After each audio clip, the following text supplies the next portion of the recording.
కృష్ణుడు దేవుడు, రాముడు మానవుడు. రాముణ్ణి కృష్ణుణ్ణి మనం మానవావతారాలుగానే మనం భావిస్తాం కదా, అలానే మనం గుర్తిస్తాం, ఆదరిస్తాం. అయితే తేడా ఉందండి. రాముడు మానవుడు, కృష్ణుడు దేవుడు. అందుకోసం రాముణ్ణి దేవుడిగా చూడకూడదు. చూస్తే మీకు అసలు ఎక్కడ ఆ చరిత్రే మనకి పొసగదు. కృష్ణుణ్ణి మానవుడిగా చూడకూడదు. చూస్తే మీకు ఆయన చరిత్ర పొసగదు. అందుకే మన వాళ్ళు కృష్ణుడు చెప్పినట్టు చేయండా, రాముడు చేసినట్టు చేయండాయా. కృష్ణుడు చేసినట్టు చేయక్కర్లేదండి, కృష్ణుడు చెప్పినట్టు చేస్తే చాలు. కృష్ణుడు చేసినట్టు చేస్తే మనకు చుట్టూ ఉండేవాళ్ళు దాని సంగతి ఏదో మన సంగతి ఏదో చూస్తారు. అంచేది అది కష్టం అన్నమాట. కృష్ణుడు చెప్పినట్టు చేయండి. ఆయన భగవద్గీతాదులు ఉపదేశం చేశాడు, దాన్ని మీరు ఫాలో కండి. రాముడు పెద్దగా చెప్పడండి, రాముడు చేస్తాడంతే. రాముడు చేసినట్టుగా మీరు ఆచరించండి.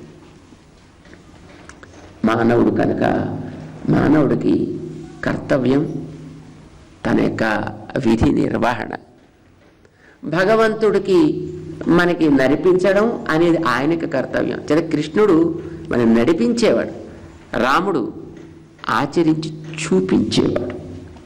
అయితే రాముడు దేవుడు కాదండి. అంటే రాముడు దేవుడు కాదని ఎవరన్నారు? అవతరించడానికి ముందు దేవుడు, అవతారం సారించాక మళ్ళీ దేవుడు. అవతార కాలంలో మాత్రం మానవుడు, లోపం లేని మానవుడు, కల్తీ లేని మానవత్వం అన్నమాట. అందుకే కృష్ణుణ్ణి కన్నటువంటి దేవకీదేవి ఆవిడ వృత్తి ఏదో అప్పటికైతే అవుగాక, దేవుణ్ణి కన్నవాళ్ళు ఇంకా ఈవిడికంటే ఇంకా మిగతా ముందు కూడా కొంతమంది లేరు. మరి కపిలుణ్ణి కూడా కంది కదా ఒక ఆవిడ.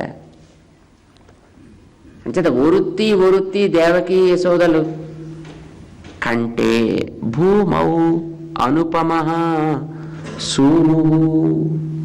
లోకంలో ఉండేటటువంటి ఉత్తముడైనటువంటి పిల్లవాడిని కన్న తల్లి ఎవరో ఆవిడే గొప్ప తల్లి కౌసల్యమ్మ. చాలా ఉదాత్తమైనటువంటి చరిత, ఉత్తమ చరిత. ఆవిడ లాంటి తల్లి ఈ ప్రపంచంలో మరి లేరు.